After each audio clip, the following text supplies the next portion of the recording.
છે એની અંદર તમારે જો આ કરવા જેવા પ્રયોગ છે બધા. કૃષ્ણાય વાસુદેવાય હરયે પરમાત્મને પ્રણત ક્લેશ નાશાય ગોવિંદાય નમો નમઃ. આ કરો એ તમારી ભસ્મ લઈ આવી ઘરમાં છંટકાવ કરો. ચાંદી આ પિત્તળ તાંબાની ડબીમાં લઈ અને તેજુરીમાં મૂકો.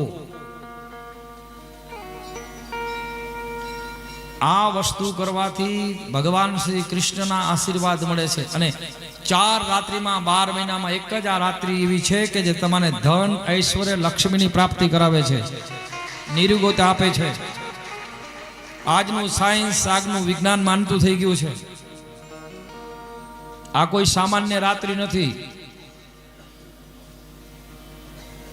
પછી રંગો ચોક્કસ અબીલ ગુલાલ વિવિધ જાતના રંગો, પણ કેમિકલ યુક્ત રંગ તો ક્યારેય શરીર ઉપર નાખવા નહીં.